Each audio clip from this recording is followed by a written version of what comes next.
Okay, we're live. Hey, welcome to the Osstown School District Policy and Personnel Committee. We start this meeting the first Thursday of every month at 6:30, and today's October 2nd. Mr. Santiago, is there any public comment to open the meeting? Not at this time, Mr. Clown. Thank you very much. Mr. Boyer, as always, you have some presentations, I believe. Yes, I have three policies to review this evening. The first policy, policy 903, public participation in board meetings, and policy 006 meetings was I believe we brought it to the committee in August and in September. And September, they wanted us, the committee had elected to bring it back for further discussion. I believe the discussion related to right here, policy 903, and the committee was looking to clarify the portion of the meeting which the public was invited to speak was limited to no more than 60 minutes. And I think the committee was looking at that with more discussion. Okay. I was not here for the September committee meeting, so the sticking point seemed to be that the policy included a 60-minute limit, and that a couple people, I don't even know who, said, "Oh, maybe we want more than that." My understanding, let's see Mr. Armato's hand up. Go ahead, Mr. Armato. First, I apologize for being a few minutes late. I was with the senior night for our boys soccer team. And I believe I am probably the person that raised the concerns regarding limiting input from the community to 60 minutes at the board meeting. I definitely feel that that is a way of discouraging involvement by our community members, and need to take a serious look at that. Okay. In my experience, first off, during the board meeting, we can change anything we want to change. I believe is correct. Mr. Rodriguez, that's correct, right? That is correct.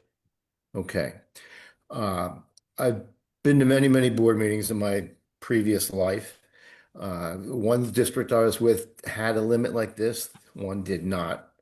To be honest, Mr. Armato, maybe to allay some of your fears, the district that didn't have it, and they could speak as long as they wanted, if we would have had a tent for some of those nights, we would have had a circus. It was bad. Yeah.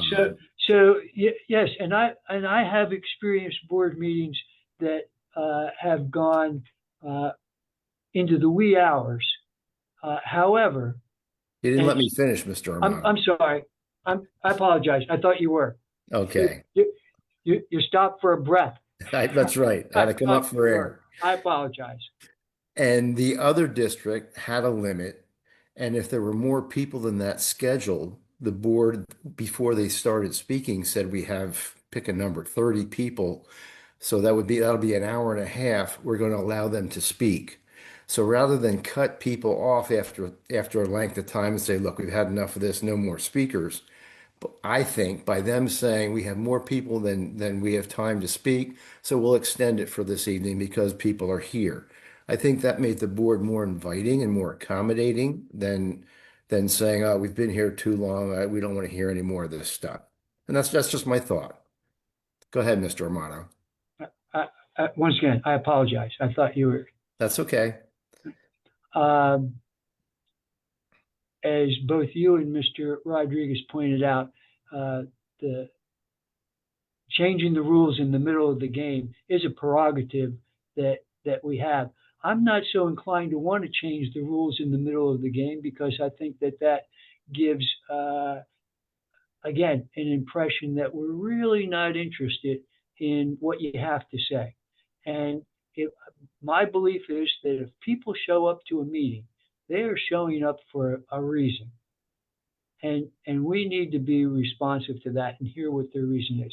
We have, not only we, but other governing bodies have tried to put some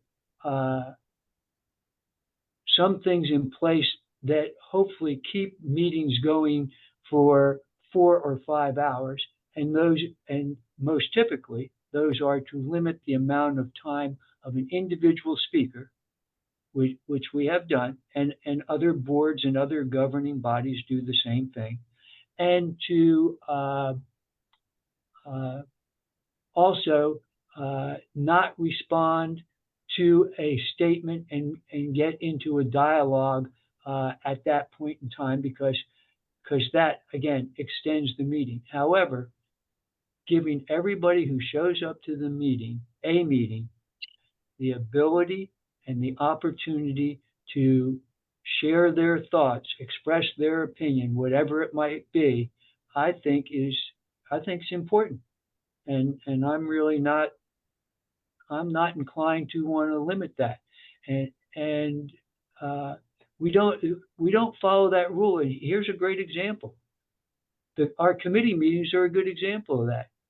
We're supposed to go an hour, but there have been a number of occasions where committee meetings have gone more than an hour. We don't get to 60 minutes in the committee meeting and say, stop, we're done, come back again another day.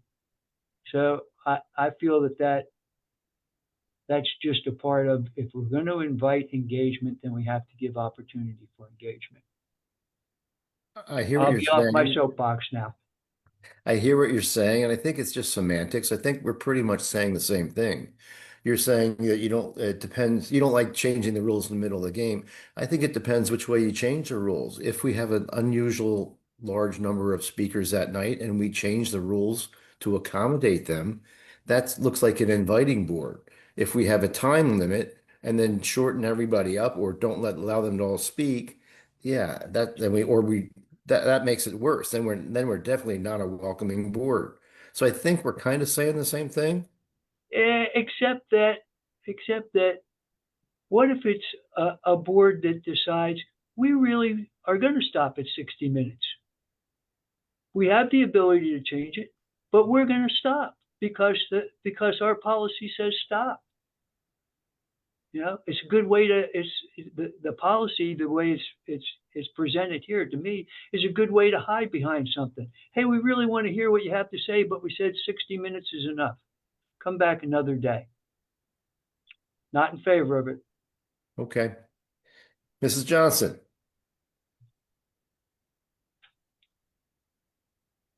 I was just thinking about it from the perspective of, if we are going to extend, like, why create a rule that we're going to need or plan on making a lot of exceptions for? Like, if enough people showed up at a board meeting that wanted to speak about whatever the issue is, if we're kind of saying, well, we'll just extend it, like, then why have that time limit to begin with? Or is there a situation that this is protecting against that I'm not seeing? I think in my all but 6 years on the board, maybe twice this would come into play. So first off, this is not something that normally we experience. Again, I think it's just the way it looks, the optics of all this. If we have the limit and we see it's an unusual turnout, or we know it's a hot topic button, and we say we're going to waive this for this meeting, we look accommodating. I don't see anything wrong with that. Uh, this isn't the hill I'm choosing to die on. I don't really have strong feelings on this.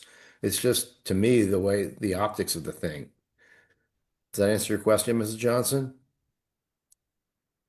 I guess. I mean, I think I'm more in this same boat with Mr. Amato on this, in that if people show up to a board meeting, I would like everybody who, is a resident or otherwise a stakeholder who's allowed to speak to be able to get their 3 minutes. Like, just as a default thing. And sorry if my sound is a little messed up. We're figuring out Wi-Fi in the new house. Okay. Mrs. Lawrence. Yeah, I have to side with you, Mr. Klein. I feel like it's just putting a parameter. Um, Otherwise, y- I mean, I think also, I remember one of, if I'm not mistaken, yeah, I know I was on the issue with school uniforms way back when we knew we were going to have a lot of people wanted to talk. And so we had a special meeting for that. So rather than extending a regular board meeting 3 hours or whatever beyond it, we had a special meeting. And so if we know that we're going to have more than 20 people, we can either extend it that night if it's 25, or we could just say, maybe this needs its own meeting and have it that way rather than dragging a meeting out. I think when you have that many people talking all in one meeting, it just people get they're not listening. And after a while, we're not really hearing them, which is what we're supposed to be doing. So I definitely think they should talk, but I don't have a problem with putting at least some limit in this, just so that we don't go on all night where we're going to lose everybody at some point. So I'm with you on this one, I think. Okay. Mr. Armato. Okay, so more to think about. And I have sat on the board and I have also sat in the audience when we have had some of those very long board meetings because there were a number of people who chose to speak about an issue, whether it was uniforms, whether it was budget, whether it was music related items. I've experienced a number of those meetings. So far, everybody here, and perhaps even myself, who have brought this point up, have looked at it in the pejorative sense. So let me ask a question. What if 150 people showed up? Each one of them wanted their moment to congratulate the school district on achieving some type of recognition or congratulate the school district on an outstanding job that we're doing. When we got to an hour, would we stop them and say, stop, we don't want to hear any more good stuff that you have to say about us? I don't think so. We've put this time limit on because we are concerned about people coming and expressing perhaps what might be negative views about an action or a proposed action of the district. And that in itself makes it, to me, something I cannot vote for. Thank Wow, you're turning into Kreskin. You're reading my mind now, Mr. Armato. You're telling me what I'm thinking before I say it.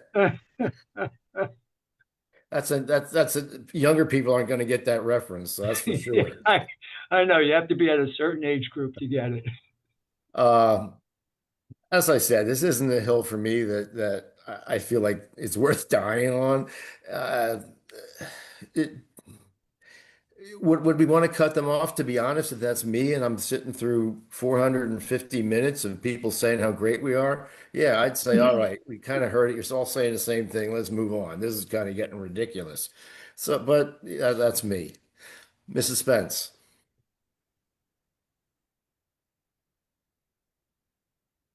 Good evening. I apologize for being late. So I think I know there's 500 school districts in Pennsylvania, and our school district ranks 467. So it is highly unlikely that 150 people want to congratulate us, even though that would be great. I think we need to do a lot better.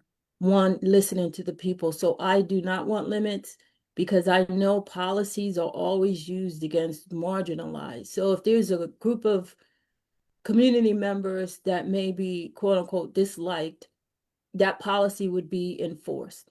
I've had policies thrown in my face all the time. That's the policy, that's the rule. It's the life of a Black person in America. Someone's always telling you what the policy is.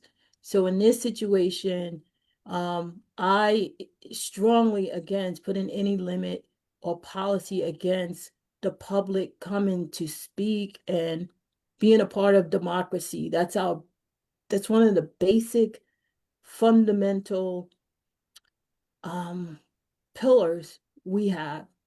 here in America. And I don't want to be a part of anything that's going to limit that. So I vote no against that. Thank you. You're welcome. So we are at 2-2. Uh, not you can't even send it forward that way. So, Mrs. Lawrence, looks like you might have a good idea. I don't know if it's a good idea, but I was just going to say, I think what my problem with it is not that I want to limit the amount of people that want to speak. Again, if 150 people want to come talk, they definitely have the right to do that. I guess what I'm concerned about is this going on and on and on in one meeting forever. Well, I mean, is there a way to put a different parameter on it and say that the limit in one meeting is maybe 90 minutes or something, and if more people still would like to speak on that issue, we'll have a special meeting another night, so that they're not being stopped from talking. But I'm just not seeing the how it's helpful on any end to have it go on 4, 5, 6 hours. So maybe there's a way to put to say something like that if that many people really do want to speak, that we can somehow give them that opportunity at another time. And I think, to be honest with you, we would know that sort of ahead of time. It's not like they're all going to show up one night and then say, hey, you got to come back. I think we tend to know which are the issues that are going to draw out a lot of people. And maybe we should then just plan that way to have a special meeting on that particular topic, when it could go on for a while, but it would only be that topic, if that makes sense. It does, and I think that's a good compromise. I'm not looking to censor people, but like you said in your first time you spoke, there is a point of no return. And after so much time, they're saying a lot of them are saying repetitive things, and we're hearing repetitive things, even if they aren't totally repetitive, because to be honest, my attention span isn't 4 hours long. I don't know if it ever was, but so yeah, I understand what you're saying. Mrs. Spence?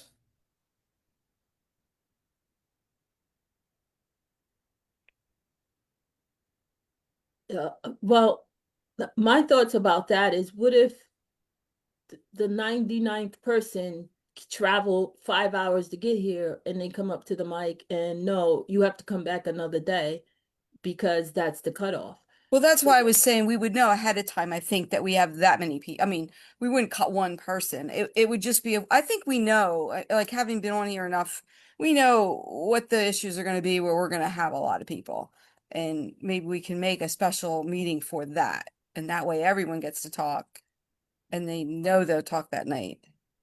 So do we need a policy to limit it? If we already know we'll break the rule, we'll break the policy for a certain. Well, that wouldn't be breaking the policy. We would just say, if we know there's a meeting where we're going to have a lot of speakers, that we would make a special meeting night just for that issue. And then that meeting have a limit on how many people. No. Okay. I'm sticking firm. I don't think, and I've never been in a meeting that was 4 hours long, 5 hours long. I think organically, Americans have the attention span less than a fish, about 5 seconds. So, I think organically the crowd will disperse after a few hours. I don't see anyone staying around Nope. 4 hours to, you know, say a public comment for 3 minutes. And if they did, then power to them. I want to hear it. That would be awesome.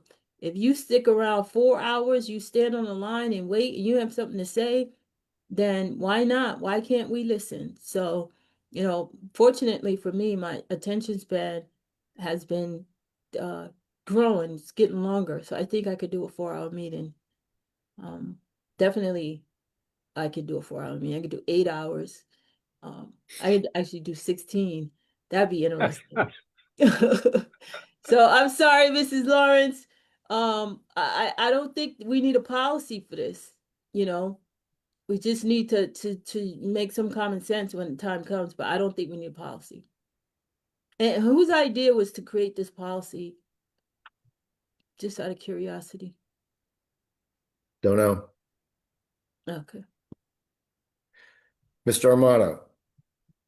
Okay, back again. So I can maybe have the luxury of having been here for a while, and I can remember school board meetings held in the middle school auditorium that filled the entire auditorium with a big screen up front that showed the time that each speaker was allowed to speak, 3 minutes, and we listened to everybody. The point of is there going to be reinforcement? Is one person going to say something and the next person come up and reinforce it and sound very similar? I suppose that it might be very well be true, okay? But the point is that each person gets to express their opinion. They get to express their opinion. It may very well be identical to the person right before them or the person right after them, but they have now expressed their opinion or made their statement, whatever the issue might be. And as to Miss Spencer's point of waiting, standing in line, come on numerous election days, you can see a long line of people waiting to get in because they want to cast their ballot. And to me, it's the same thing. They get to express their opinion, and anything that we do that inhibits that, I think, is counterproductive to what we are as a society, as a community, and is what we are trying to instill in our young people. Okay. So, Mr. Boyer, and fellow committee members, was there anything else in this committee other than this section that you objected to? I don't believe there was anything else besides this from the previous meeting. Okay. I'm thinking that we should do probably, or I think we should do, is take it to the board with this maybe where it is. And will this read, Mr. Boyer, clearly if we just delete this section? Or does it chop up the policy too much?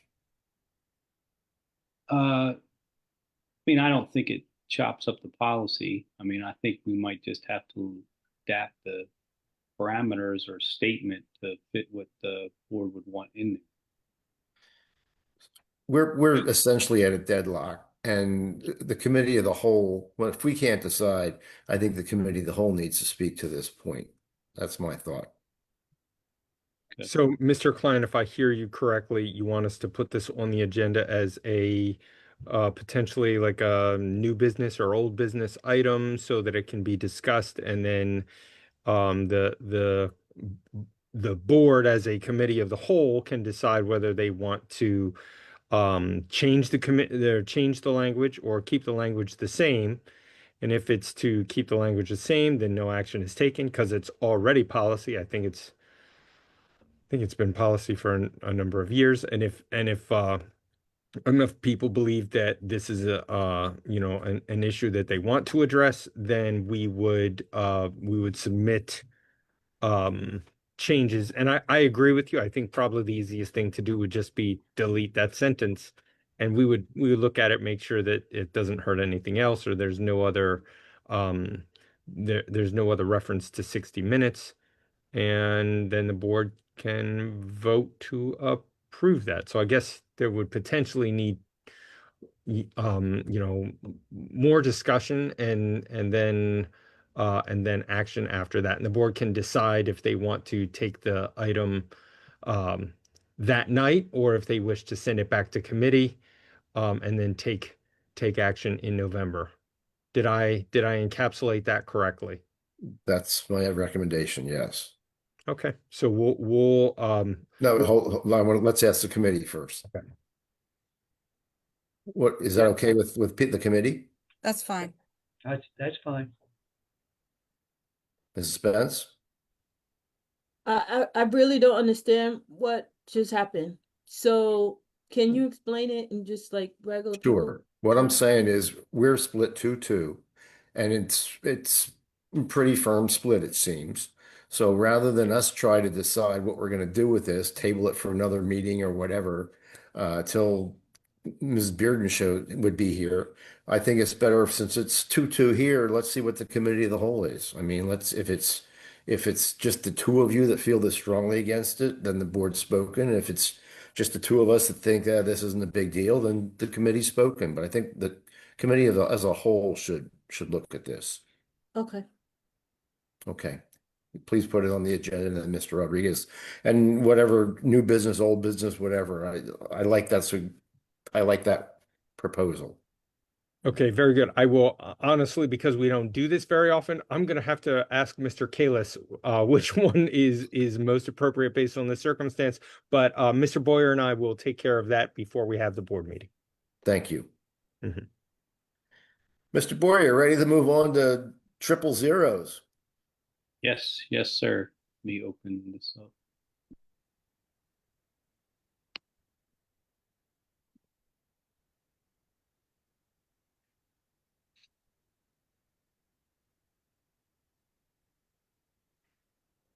It's coming.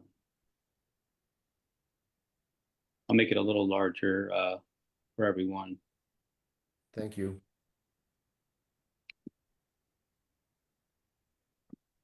Hmm.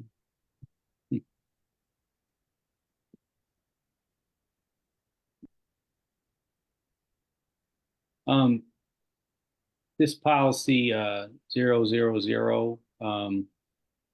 is really just looking at our annual review of it, but you can see in the policy, in the content section, some of the language has been changed to just update the policy as to what is currently being done or the current terms that are being used. And in number one, with procedures and policies, the prior language was adopted in the policy manuals, but now they're available on the website via board docs. In number two, strategic plan is now our comprehensive plan.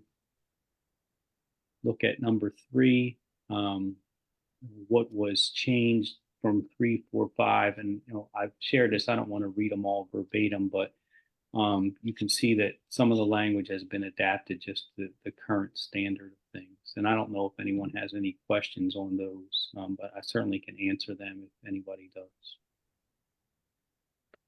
Any questions or issues with this? All right. It's okay if we move it forward then, the committee of the whole as a policy?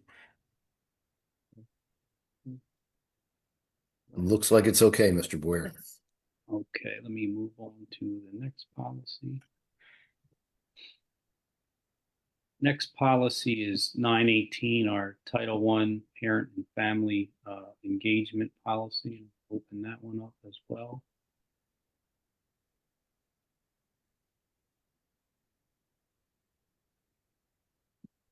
Oops. Tab here. Apologize. Just a little larger.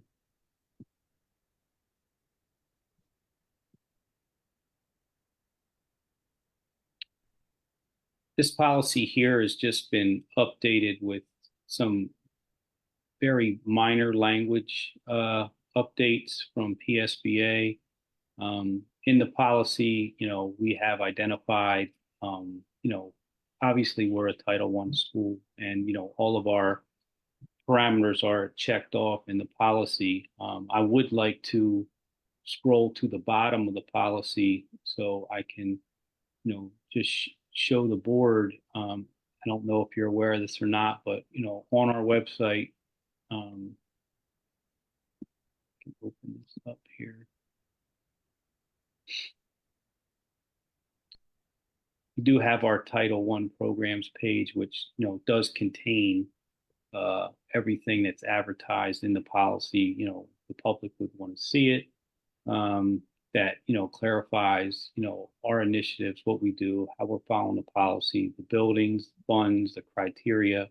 And, you could view that. It's updated as well. And contains the things that, are needed as far as resources and everything that really is clarifying the policy as well.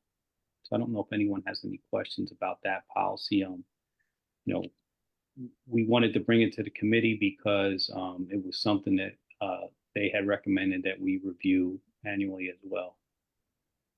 So basically, we're just updating the policy to current language and specs so that we can maintain the title and status, correct? Yeah, I mean, in a nutshell, that's what it is. Okay. Any reason not to take this to the committee of the whole? No, it's good. Thank you. Okay. All right, let's move this one forward too then. That's it for policy, Mr. Klein. I can move on to personnel unless anyone has any outstanding questions. Anyone have any questions before we move to personnel? Go ahead, Mr. Boyer. There's only one item underneath personnel. Does deal with our high school honors biology. We had a recent medical leave, which we just wanted to make the committee aware that our honors biology class, we did some movement within the department where our department chair is now going to teach just the honors biology class. And, we're going to now look to hire, another teacher. That's been posted already. But we wanted to make you aware of this because, per the contract, like we would be paying this person according to the split class compensation, which is $60 a class for a full class. So, how long will that go on? Hopefully not very long. But, we wanted to make sure the committee was aware of that just moving forward. So basically, they're picking up an extra class. That extra class is going to cost us $60 a day, and the rest of the teacher's salary and benefits. Well, benefits she still has, but the salary no, I guess we wouldn't save it because she's taking a leave. Yeah, I mean, the thing that's happening is that the teacher is just now adding another class to her schedule. So, Okay. It's the same parameters as what we would use when we would have to compensate teachers for a full class, split class for a day, so that $60 is being used in that same reference with this class here. Sorry to complicate that. No worries. No, Mr. Klein, that's exactly why Mr. Boyer wanted to inform everyone so that you're not confused when you see it on the agenda. It is essentially a net negative, but those honors bio students we knew would be basically in the wind until Right. a new person came. So this is part of what we're trying to do to make sure everyone understands the operations and what it costs. So, maybe a year or two ago, nobody even worries about this. But, in our current climate, knowing that every penny counts, we wanted to make sure that, the proper committees are informed of what we're doing and why. So it is, because it is a medical leave and that person has served a long and distinguished career, they deserve some time off to deal with the medical issues, and we believe it will be long term. So, we had to figure out a way. How do we do justice to both the staff member and the students? And the only way to do that was to ask our department chair, who was willing, to do more. So, if you disagreed with us, now is the time because we have to move forward, or those kids are going to lose months. And we don't want to see that happen. Absolutely. Thank you. And of course, it's sciences where not only do they need the science certification, but they need the bio certification on top of it.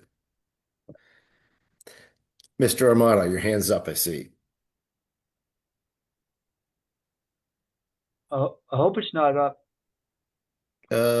You know what? That's my cursor. I just stopped on you and there was a hand there. I didn't understand. Is anybody have any questions about the high school honors bio position? Okay, thank you, Mr. Boyer. Um, the last thing on the agenda is just some information for the committee. The organization that I'm part of, in relationship to what I go kind of to the IU on a monthly basis, is now, with school personnel administrators, these are free of charge. I don't know if you want to call them in-services trainings that, I'm able to go to. I don't know if I'll be able to go to all of them, but it just would, help me learning, up-to-date information. But they're scattered out throughout the year. And, it's just something that my office participates in order to be up to date on. And, I can put clarifiers to any of these if you would like, but I just wanted the committee to have a look at them. You mean your job changes a little bit from time to time, Mr. Boyer? Yeah, day to day, we have new things that come up. So, Thank you very much for letting us know that. Does anybody have anything else? All right, Mr. Santiago, do we have any public comment? Not at this time, Mr. Klein. Okay, if there's no objections, then our next Personnel and Policy Committee meeting will be November the 6th. Mrs. Lawrence, it's time for some curriculum. Yes, I guess it is. Bye, Mr. Boyer. Thank you. all right, take care, everyone. All right, so we will call the curriculum committee to order. Any public comment? Not at this time, Mrs. Lawrence. All right, then I guess Mr. Oxenford, I guess you're up. Thank you, Mrs. Lawrence. We do have 4 items on the agenda for tonight. We've got co-curricular updates from Mr. Baker, technology updates with a couple members from our technology team. I'm going to review the Too Good for Drugs program, and Mr. Rodriguez will address the House model follow-up. So with that, I'm going to stop my share and introduce our Director of Co-curriculars, Mr. Baker. Good evening, everyone. Good evening, school board members. Ryan, do I have screen share ability? Yes, you do. Okay, perfect. All right. Let me just make sure. Does everybody see what's on my screen? Good. Perfect. Awesome.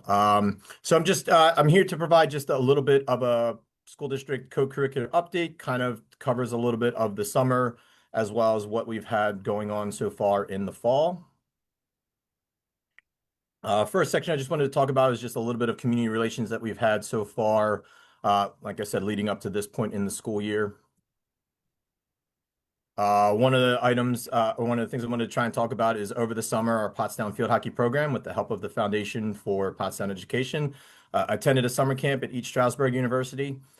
Because they were able to attend, 15 Pottstown student athletes attended this 4-day camp where they worked with other athletes in the area, as well as just working on their abilities for the sport and improving their teamwork skills for that during the camp. Similar to the camp that I just talked about, the Pottstown girls basketball team, also with the help from the Foundation for Pottstown Education, was able to attend a summer camp. They did this last year as well. So similar to last year, 13 Pottstown athletes participated in the Keystone State Team Camp that was held at Elizabethtown College. I believe that was a 4-day camp for them. Another highlight of community relations, members of the Brookside Country Club. Some of those members were also Pottstown alumni, actually worked with the golf team over the summer to gather donations for the team.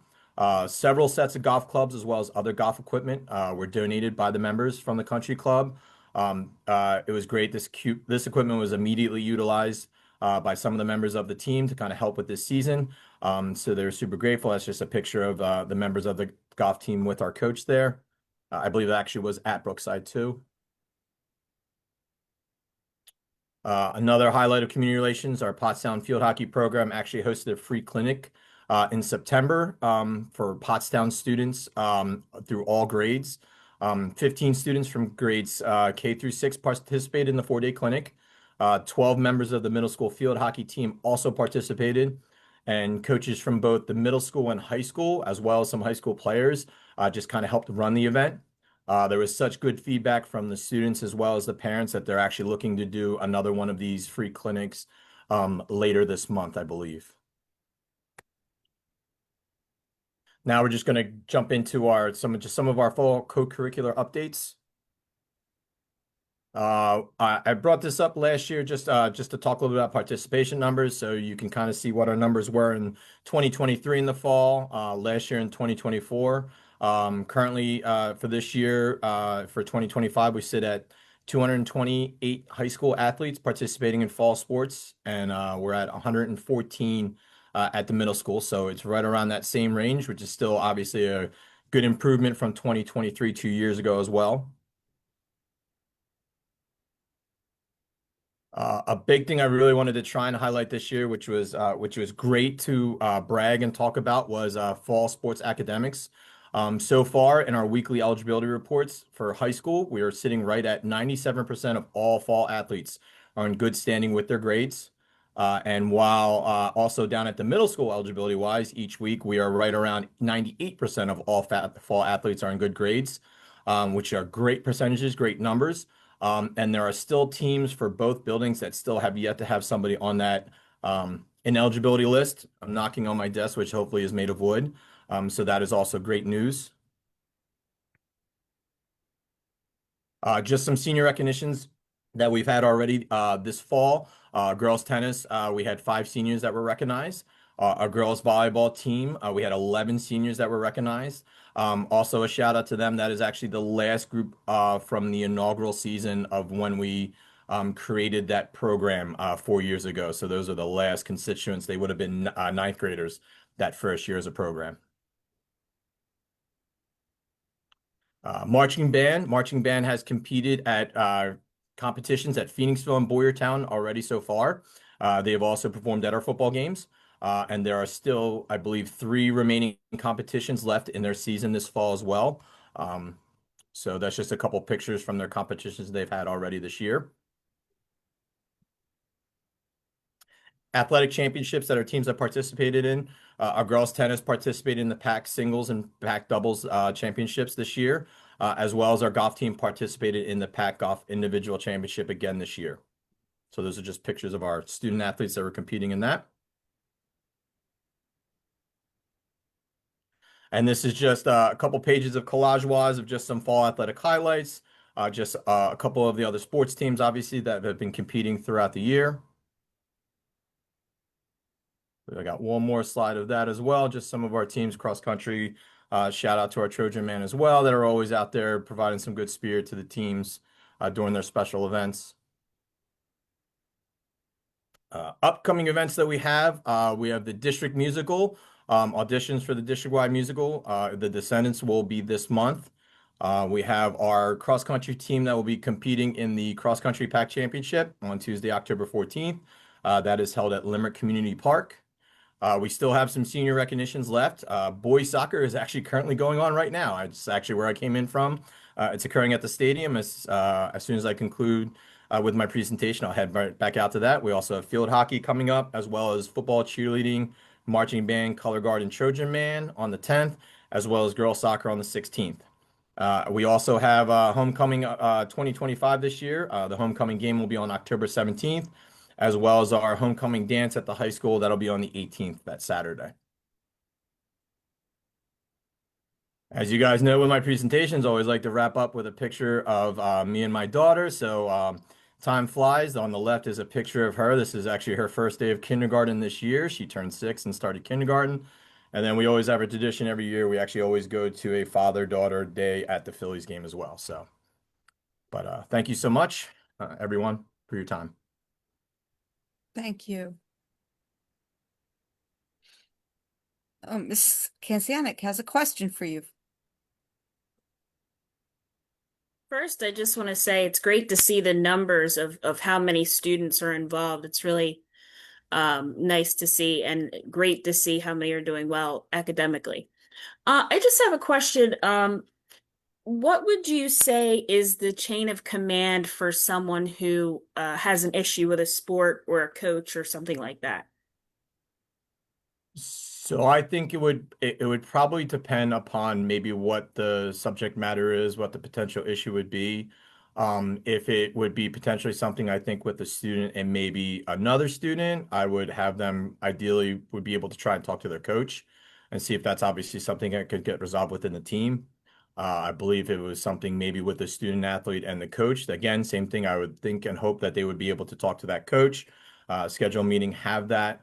If there was something maybe that's growing more into degree, and then it could be something maybe with a parent wishes to address something. Again, I would want my coaches to be able to, and I enforce this and reiterate this, to have that open line of communication to be available if something needs to just kind of address, whether it's with a specific student, something with the team as a whole. And then if there is something that could be continually ongoing, or maybe it's a larger scope, or the coach maybe wishes to have a little bit more support to it, then absolutely I would love myself to be brought in. It could be other administrators as well, whether it might be the building principal as well or anything of that nature. So generally, I mean, I wouldn't say there's a perfect mold for maybe every situation, but I would think, ideally, really depending on the degree of it, kind of following those steps. Mr. Klein.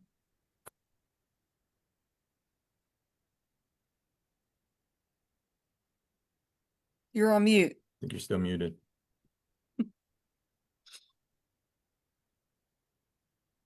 I'm having issues tonight, seeing stuff that's not there. Thank you very much. So 228 students are involved in co-curricular athletics. Do we have a total number in co-curricular in the fall for the high school? I don't have that number right now for me, but that could something that could be attainable easily. We'd be looking at the other co-curriculars such as marching band and color guard, as well as the other various student clubs and activities. So I could absolutely look in that. The thing that you run into as well with that is a lot of times those numbers are going to blend a little bit. A lot of our members of sports teams are also part of the marching band, part of NHS, part of DECA and everything. But yeah, that could be definitely, you could find it more as a data as a whole. Absolutely. Wonderful. Thank you. Yep.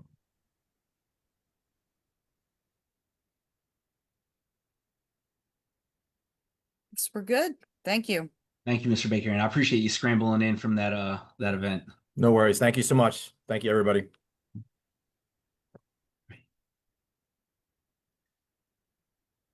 All right, we do have a couple visitors from our tech team. We have Mr. Kaiser, Mr. Bickert, and our director of IT, Mr. Lentz. We'll give the floor to them. All right, good evening. I'm Shane Lentz. I'm the director of IT here for Pottstown. And I have Tony here, who's our assistant director, as well as Adam. Adam's our supervisor here. He oversees all the actual projects I'm going to talk about and actually getting them from concept to actually done. So I'm going to share my screen, just do a short presentation because for the summer, for IT, this is our big time. For us, it's actually kind of go time. I know everyone's on vacation. It's a little bit tough sometimes for us to schedule certain projects, but because most staff and students are out, we have a lot of opportunity to do necessary upgrades with minimal impact on students, and we work around ESY and all the other programs that are still going on, but we always target the summer to do our major projects. So one thing that I want to talk about here is the student device readiness that we prepare for. It might sound simple that every student has a Chromebook and all their content and the curriculum that Ryan has mapped out for the whole district. We work with him very closely in his team to get all the apps rostered and the kids up and running to get their content. But there's a lot of work on the tech side that goes into this. And first of all, I want to talk about the loaner Chromebook preparation that we do because we do every year grades 1, 5, and 9, we do a Chromebook replacement schedule. So that way, students who get a Chromebook, say in grade 1, they carry through grade 4. We have warranties on those Chromebooks, and then warranties run out. And then in grade 5, they get a new Chromebook, and then again in grade 9, we take those Chromebooks that the students, when they're getting new Chromebooks, and we turn them into loaner Chromebooks, which we definitely use throughout the district. So we still get extended life out of them, as well as we use them as replacement parts to save money for the district. So there's a lot of work that has to be done with the loaner Chromebooks over the summer. To get them ready. And for ESY programs, we're actually using loaner Chromebooks to make it easier for the staff and the students. So a lot of work went there. And then the fall Chromebook distribution schedule is a huge initiative that we've been working on year after year to streamline it, make sure it's quicker and easier to get Chromebooks out to all the grade levels. And we've been able to push out all of our Chromebooks within the first 2 weeks of school for all grade levels, and we're going to continue that moving forward. So that is a big effort that all of our techs in the IT department have to come together and work on and plan well in advance. And that goes into the distribution planning here. Again, there's a lot of logistics, timelines, and responsibilities to minimize the impact on staff and students, especially in those first 2 weeks of school when everyone is very busy getting back up and running. And then we do a device refresh and configuration to make sure that all the technology that's being distributed is up to date, is ready to go.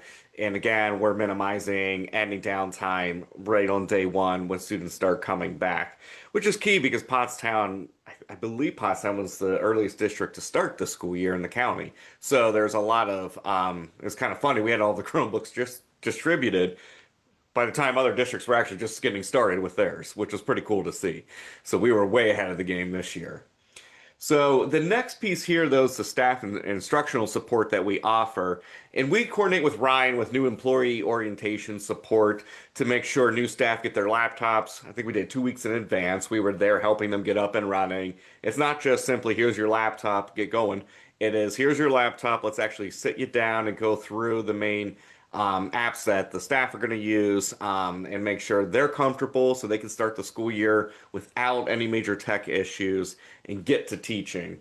The print allowances here is something that I always like to bring up because it might sound so simple, but printing is, in any district, very expensive and a big deal. We try to minimize that cost. And so we actually in technology use a program to control and monitor the print allocations that all staff have. And they can work with us if they need more in case there's unique scenarios. And Ryan works with us on that to make sure it's appropriate here, a request. But there's a lot of back-end work that has to be done over the summer to make sure those allowances are ready to go on day one. Actually, well before day one, when the teachers are coming back for orientation and that week before school starts, there's a lot of printing going on. So we always make sure that is ready to go. Phoenix Learning here, something new. We heard you. I know Mr. Rodriguez here has worked with the community to talk about different ways to engage with families. We heard the feedback and that you all needed a platform that kind of made the paperwork process a lot more streamlined at the beginning of the year for parents to get students enrolled and registered and started. We introduced Phoenix Learning, got that up and running, got trainings out to staff, and now we're actually building on that piece. And I believe we've gotten some good feedback so far on Phoenix Learning. So I'm looking forward to going through a whole new school year with that platform in place. And then we work on communication tools, other tools to engage with families, and we work with the principals on this just to make sure that all their platforms are ready to go. Pottstown, I think, does an amazing job with communicating to parents. I want all the messages, so I mean, I saw like 5 or 6 today alone that go to the different buildings and the families, but it's really good to see those systems being used and families actually responding back to that. So then for system and infrastructure updates, so something that we have to do every summer is Power School, which is the student information system, or as we call in the tech world, ASSIS.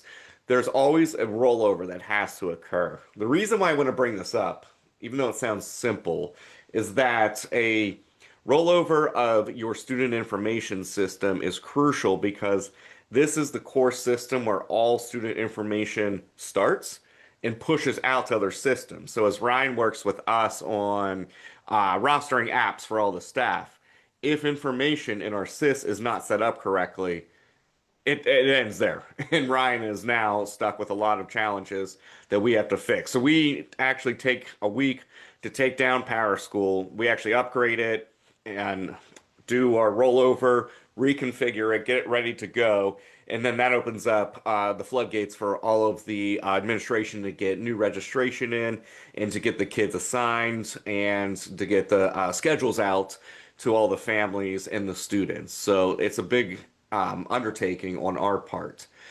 Now, for core infrastructure updates, Adam here can obviously speak to this best out of all of us, but him and his team are crucial in providing all of the improvements for the network throughout the district. There were key projects that we had to do, including the middle school projects that facilities was working on. Because it was so hot over the summer, we actually had to take down all of our wireless access points and some of the core technology because we did not want to ruin any of it. Being on the third floor, it got really hot, which means then we had to go hook it all back up once we were ready to go. And a short turnaround time with that. So there was a lot of that gave us an opportunity to do some additional updates that we wanted to do, and Adam led the team there and took care of all of that to make sure we're ready to go for the start of the year. Incident IQs are help desk ticketing solution. This is our second year going all in on this system. We had a really good first year. Something that Tony's been doing is reporting on monthly updates on the number of tickets that our techs are working on, and we actually set up service level agreements or SLAs where we look at what is the response time, the resolution time, and we review those consistently with our techs and set certain goals that we strive to meet every month here. And so we make sure that we take all the open support tickets and get them closed out for the start of the school year because there are some bigger ones that linger over the summer. So we want to make sure we can start the school year clean and have all of our techs ready to go for any issues that pop up. Naturally, no matter how much we prepare, there are things that are going to happen, and that allowed us to address issues a lot more quickly this year at the start of the school year. And then our favorite thing here that we keep talking about in tech, the end of Windows 10, end of life, is next week actually, and Microsoft will stop providing security updates. So that provides a security risk for us. And so all staff laptops are on Windows 10, as well as other machines that students use in certain classrooms, especially at the high school, for certain projects that they work on in classes that they have. And so we spent this, actually, it was right before the summer when staff were still in house. We were able to do a lot of these upgrades before they left, and then we took care of the rest over the summer to make sure that we were not pulling staff laptops at the very beginning of the school year and trying to force an update, which is one of the most hectic times of the school year. So we have worked through all of those. We are good to go. Everything's up to Windows 11. We had a couple remaining machines out there that were the unique ones that we've taken care of. So that was a big project for us over the summer that we got to check off the list. And then lastly, I like to do a little impact of what we've done here. So the device preparation and system security. Again, we focus on students first. That's always my goal is let's focus on the students first. The staff are very close to them second, and then everyone else we will prioritize after students and staff are handled. We took care of the student Chromebooks, the staff devices to make sure they could get going for the beginning of the school year. And then we took care of everything else that we needed to do infrastructure wise to do our upgrades and be ready to rock and roll for the start of the school year. And I know I talked about Phoenix Learning, but that was a new platform that we implemented that we're proud of, and we're going to expand on. That helped create some more efficiencies and make it easier for families of the community. So we were really happy to get that, stand that system up. The infrastructure upgrades, again, we have to always be looking at our backbone here, supporting the district here. And Adam and his team, he has done a really good job finding ways to save the district money and keep our systems, our security up to par and making sure that we have the best reliable network for students and staff. So we took care of those upgrades over this summer. And then I do like to highlight, because Pottstown works closely with MCIU. We are really happy to support Pottstown here in this type of essentially partnership on the not only just simply let's take care of the devices and the main needs that any tech department would look at, but we really look at with Ryan, Dr. Rodriguez here and the rest of central staff about digital equity, security, the innovation in education. How can we get parents more engaged with our platforms? And how can we really be a part of that? So we really did try to focus on that more this summer to make a smoother start to the school year. So Ryan told me I had 10 minutes. I wanted to make sure I stuck to my 10 minutes. But I also have Adam and Tony here as well. I wanted them to join so you could all see them, and if there are any questions, all three of us could answer them. So I'll pause there and see if you have any questions or comments. Ms. Canciani. Yes, that was great. That was really a lot of information. The ticketing system, the staff submit those tickets, or is that like a student run? Do they have to do that? Who's in charge of that? That's a great question. Actually, I'm glad you brought that up because how we've set it up is staff will submit tickets and we have rostered it so if I'm a teacher, I can go in there, see my class, and then see my students. So I could say, this student, I could just pick this student has this particular Chromebook issue. And then what it does, Adam has set it up so it pulls all the information correctly so the tech at that school can see what is the serial number of that Chromebook so we can get the age of it, the warranty info on it. We can see the history of it without even having to touch the Chromebook or physically go there. That makes us a lot more efficient to address issues and do quicker turnarounds. So that's been a huge improvement for us. And like I said, Tony was a big part with that, and we implemented first year was last school year. We had to make some tweaks we learned throughout the process of what we needed to adjust. And I think we are really leveraging that system because that system also is the same system we're using for maintenance requests. If there's anything with the facilities issue that needs addressed, as well as room reservations. And Nick, who's on the call here, is one of our techs who oversees all the room reservations, and he's been vital in actually setting up the system and adjusting it based on what we were seeing in that first year.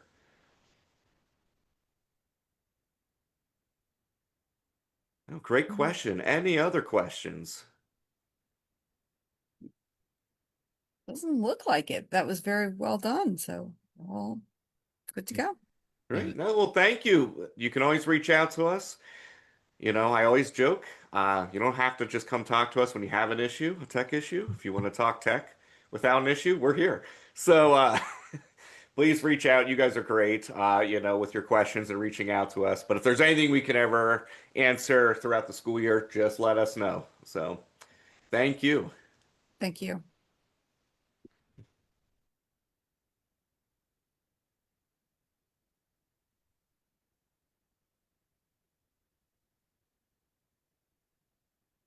Right. So in an effort to keep the committee very well versed on the happenings of the school district, I like the idea of giving you pieces of information as they roll in, just so you understand some of the things that happen behind the scenes and as you are spokespeople for the school district.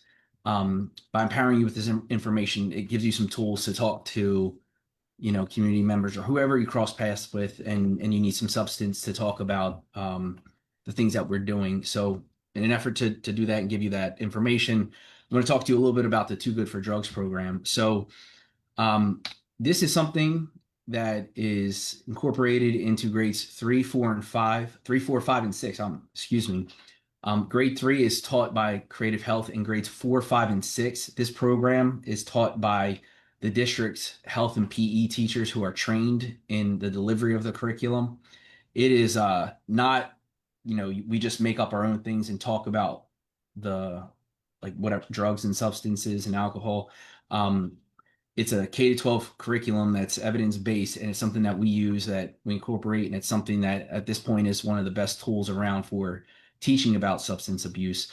One of the things that I like about this is that it focuses on the protective factors. And believe me when I say I'm not an expert in the delivery of this particular content, but I'm reporting on what we have and making sure that you have that. So part of this is that there's a skill-based approach, which means they're not just saying, all right, like, here's a picture of a substance. What is this? It's not just factual. It's what are the preventative factors that will help you avoid substance abuse? And they break it into 5 core skills, and you can see them up on the screen: goal setting, decision making, emotional management, communication, and pro-social bonding. And if you read the descriptions next to each one of those, very age appropriate for late elementary, early middle school students. And again, I'm not going to go through all the results all the way across the board, but it is important to know that the program focuses on risk reduction by identifying ways for students to handle peer pressure, media influence, and really, if they don't have the coping skills, continue to focus on that. It has protective factors such as promoting self-awareness, social awareness, and the awareness of their self-efficiency or efficacy. To figure out how productive the program is, we're supported by Devereaux and Research for Action, and they do the research on this. So they put out a survey at the beginning of the program, and then at the tail end of the program after it's been delivered, and they just look at pre and post test results. And that's what I'm going to just very briefly share with you and sort of tell you the purpose as to why I'm sharing it with you. So they collected information from a total of 552 students. This isn't grades 3 through 6. This is 4, 5, and 6. So grade 3 is creative health. That does not get surveyed the same way. Devereaux supports our grades 4th, 5th, and 6th implementation with our district staff. Creative health kind of runs it on their own because 3rd graders do not get health. It's not in their schedule. It's not possible to build into their schedule. But some of the things that were most noticeable inside of the differences between the pre and post evaluations were that 4th graders had a huge jump in understanding peer pressure, and 6th graders had a huge jump in understanding drug avoidance. And again, I can always share these, snips with you, but I'm just going to show you 4th grade. They have a pre and post test, and essentially this is how we get the results. Now, the point of this is I've taken this and I share it with our school district K-12 department chair for health and PE, Mr. Matt Fabian. And he takes this, and at an upcoming in-service in about a month, he's going to go through these results with the entire health and PE department. And inside of that, they do some planning where they take a look at areas where they would have hoped to have better results. So they're going to go and actually try to plan ways to improve that based on what they saw from last year's results. And again, what they do is they break it in categories. 4th grade, they answer some questions about drugs and alcohol, what they know about it, and then also they answer questions about the decision making and setting goals. And I'm just gonna keep clicking through and show you that these are the same results, a little bit more detail, but that will be shared with the entire health and PE department by Mr. Fabian. And you can see that as you go up through the grade levels, there's more content and it goes a little bit deeper. And with that, I will pause. I have a question. You said the curriculum itself is a K-12 curriculum, right? That's But correct. we're only using grades 4, 5, and 6. Correct. So do they get anything relating to this in any health classes past 6th grade? That's a great question. So the answer is yes. In the high school, as part of Wellness 1 and 2, which are offered to 9, 10, 11, 12th graders. So at least in 2 more courses that all students take, drug abuse and substance abuse is built into that, and they talk about it then. It's just not this curriculum. Is that? No, it's a separate Okay, curriculum. Yep. gotcha. Good questions. Go ahead, Ms. Cancianic. So is this like the new DARE program? Like in my time, it was like DARE. Yeah. Is this kind of like in place of that? Yeah, that's a great observation. So you probably remember Mr. Yost. Mr. Yost was a Sound police officer. He came around and did it for a long time prior to retiring. And I think it is a bit of a commitment for a police officer to get trained in the delivery of that. And what we like about this is that it expands our footprint, where when you have the DARE program, it's typically narrowed down to one grade level, and it limits your ability to have obviously a larger audience and focus in on some of those other skills. I really like the idea that it's done in-house by our staff members who have been trained in it, who know our students and can reinforce some of this content, and it's so we've tried to make sure that it was sustainable. So that's why we did it in-house. But yeah, you're right. It's very similar to the purpose.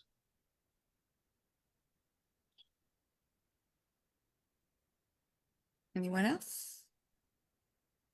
Thank you for sharing that. I think it's good that we have those updates. I know at some point too, I know we had talked about, you sent me some info too about the sex education and also mental health curriculum. If there's anything like, I would be interested to know about that too, like in the high school health classes, if they cover stuff with that.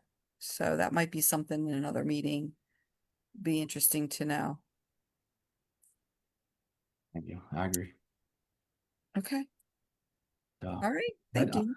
yeah. With that, I'll turn the floor over to Mr. Rodriguez for House model update. Madam Chair, I see there are 26 minutes and 21 seconds. I'd like to use 25 minutes for a very lengthy and boring presentation, if it's okay with you. I guess. I'm just kidding. Just kidding. I would like to take a few minutes to share, and members of the committee understand that when we give you this information, it is our hope that we are equipping you and that we are, in terms of local governance, you're getting an idea of the things that you have approved, and you said, hey, we want you, you made an argument, go ahead and do X. How is X doing? So without my knowledge or direction, some of the middle school professionals got together and did a survey, and then they gave it to me, and I'm not sure what they thought what my reaction was going to be, but my reaction was generally positive, because I think that it's always good to know how folks feel, and I wanted to share that with you. So just so you can interpret this as flattering or unflattering depending upon your point of view, but for me it's just good information, and I want to equip the committee with that information, and I really don't think it's going to take that long. That being said, I'd like to do this in two parts. Part number one is to show you the survey results. Part number two is to show you how we've been using AI. So one of the things that I often do is I'll go through the major results of a survey, but I don't go through all of the commentary. Well, our House principals and a head principal went ahead and they were like, well, how can we show this or give this to Stephen in a way that encapsulates the true nature of what we're hearing from staff? So they took what the staff wrote in the survey. It's not, they did not take, because I asked, I was like, did the House principals take this survey? And the answer is no, they did not take this. This was only teachers. And then they fed it into a program called Notebook, which is an AI program that creates podcasts. And it's a very short podcast for 5 minutes, has a little bit of a display. It's kind of like a video. I'd like to share that. Is that okay, Mrs. Lawrence? Yep. Okay, here we go.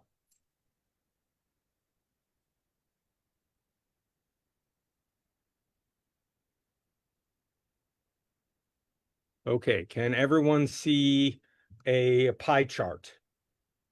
Yes, okay, Yes. great. So how long have you worked at Pottstown Middle School? You can see there that 57% are 0 to 4 years, and about 26% are 10 years plus. Overall, the house model is working well in our school. You can see that 51% strongly agree, with 30% agreeing, and 16%, which I believe the idea there is that there's some new folks who aren't really sure, or maybe not. But there's at least one staff member who disagrees. But the vast majority, I would say, believe the model is working well. Stephen, Yes, can I ma'am. just ask you, is when you said staff, are these teachers or are Teachers. these just These are teachers? These are just teachers, 68 teachers. Yes, it was given Okay. to teachers on a professional development day. Okay. That is the answer that I got. Obviously, I can't see because it's all anonymous, but that's what I was told. On the September 12th, Ryan, is that correct? September 12th, the professional development day. Has a model the model house model has positively impacted students. Again, as you can see there, 41% plus 42% or over 80% agree or strongly agree. The house model has created a stronger sense of school community. Again, 48% or half say strongly agree, with 35% saying agree. So those are really strong numbers. Again, I'm assuming there that the neutral are going to be new folks who aren't here long enough and aren't quite sure. House model has improved student engagement. As you can see, 42 plus 35 is a lot, with 22 being neutral. I have noticed a positive change in student behavior since the house model was introduced. And as you can see, 41 and 30 over 70% plus the 27% neutral. Again, because some of them have only experienced the house model. Students are motivated by house competitions, recognition, or activities. Again, pretty strong results there, with 29% saying yes, 42%, or excuse me, 29% saying strongly agree, 42% saying agree, so about 70% there, and some neutral, and a few that are negative, a little bit more negative there than normal, three out of the 68. House model has improved collaboration among staff. Again, you can see there 45 and 60%, 45 and 30% say yes. I feel supported in implementing the house model. 39 and 39 for just under 80%, with 17% as a neutral. So very strong numbers as far as I'm concerned. I hope you feel the same. The time and effort required to support the house model are manageable. 30 and 50, or about 80% of the staff say yes, 16% are neutral. Okay, so I'm not going to show that was just a couple of minutes there. Let me go to something different. Just need a second.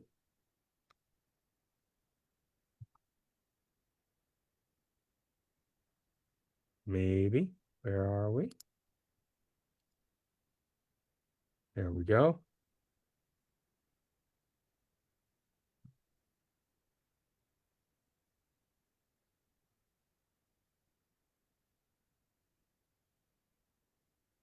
Okay, just going to be easier if I stop the share.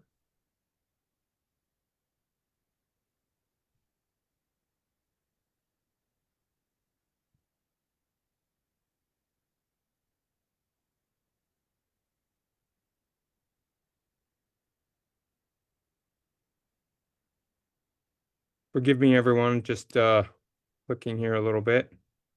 Share again.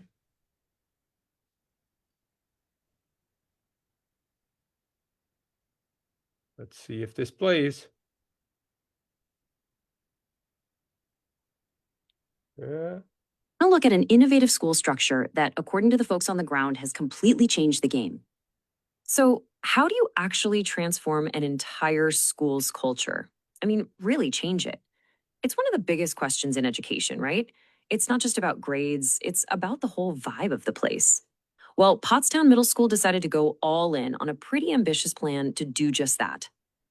Okay, so let's get into what they're doing. It's this thing called the house model, and it's all about rethinking how students and the school's leaders interact over the long haul. Okay, I want you to picture this. Instead of getting a new principal every single year, students get one dedicated team, a principal and a counselor, who sticks with them from 5th grade all the way through 8th. They essentially create these tiny, consistent schools within a school. The whole idea is to build stability and, more importantly, deep, real relationships. So, the million-dollar question, did it work? Well, if you ask the staff who are living it every day, the answer is a huge, emphatic yes. The feedback we're looking at tells a pretty incredible story. I mean, listen to this. Teachers are saying that for the first time, they can actually focus on teaching their subjects instead of just constantly managing classroom behavior. That's not a small change. That is a total game changer. And you can imagine when student conduct improves that much, the whole atmosphere of the school just shifts. Staff describe the hallways as less chaotic. The entire building just feels calmer and safer, a place where you can actually learn. And get this quote comes from a staff member who's been at the school for over 10 years. So, they've seen it all. For them to say this, it tells you this isn't some tiny tweak. It's a deep, fundamental shift that even the veterans are feeling. And then there's this. I mean, you just can't fake this kind of enthusiasm, right? This isn't a program that people are just putting up with. They are passionate about it. And that kind of buy-in from your staff, it speaks volumes. So what is the secret sauce here? How does this model create such a dramatic turnaround? Well, all the feedback points to one simple, incredibly powerful idea: relationships. It's not magic, it's a process. That 4-year journey is everything. It gives administrators and students the time to build genuine trust. The principal stops being just the person who hands out discipline and becomes a real mentor. And that trust, it changes everything. You have counselors saying they're not just running around putting out fires anymore. Instead, because they know the kids and their families, they can actually get ahead of problems. It lets them make the district's mission to prepare each student by name an actual tangible reality. But, and this is a really important but, it's not a perfect story. The very same staff who are singing the model's praises are also waving some pretty big red flags about serious issues that could threaten the whole thing. So here's the first problem. Think about it. While the kids get the same principal for 4 years, which is awesome, the teachers in any given grade level get a new principal every single year as that admin team loops up with the students. And, every leader has a different style. And this example from the survey just nails it. 1 year, the principal's take is, hoodies, not a big deal. The very next year, a new principal comes in and is super strict about that same rule. You can see how that constant shifting of priorities would be frustrating for teachers. Okay, but that's just one issue. There's a much bigger one, a crack in the foundation that staff mentioned over and over. And this one threatens the very core of the model. It all comes down to the number one missing house principal. The whole system is built on the idea that each grade level has its own dedicated principal. But right now, the 6th grade doesn't have one. And that single vacancy is causing a massive domino effect. The consequences are pretty severe. The 6th grade is described as feeling disjointed. Other principals and administrators are stretched way too thin trying to cover the gap.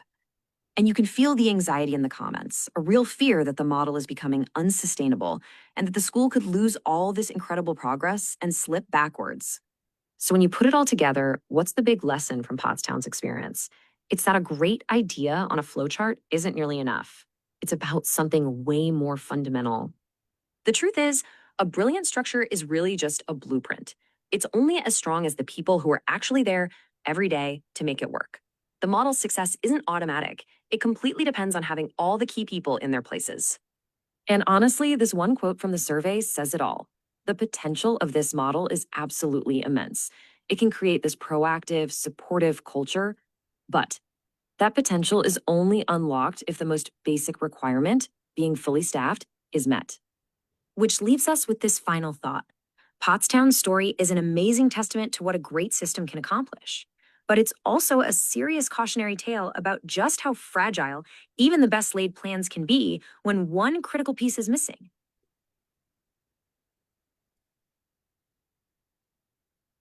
All right. So there you go. And if you say, Stephen, why bother showing this?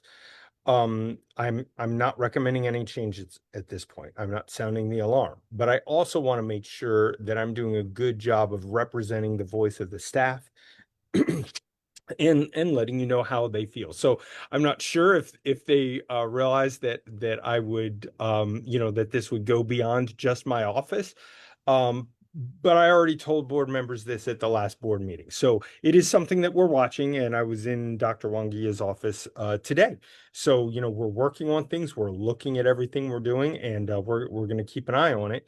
But I felt it was important to just be honest with you guys and give you the feedback that I had when I had it. Mrs. Lawrence. Well, you know what I'm going to say. So, yeah, I mean, that's amazing. I mean, my two issues since I started were issues at the middle school and the counselors, and it's just, I think it's awesome, and I definitely think that we need to really, really, really think about making sure that we bring that principal, we replace that principal, and keep my counselors, because I think that that's awesome to hear that the staff are all in, because I know when I started on this board, there was a lot of issues with the staff too. So that says a lot to me, because I really think their opinions are the most important, because they're the ones living it every day. So awesome. And I will keep harping on it. So I'm glad you shared this. Anyone else?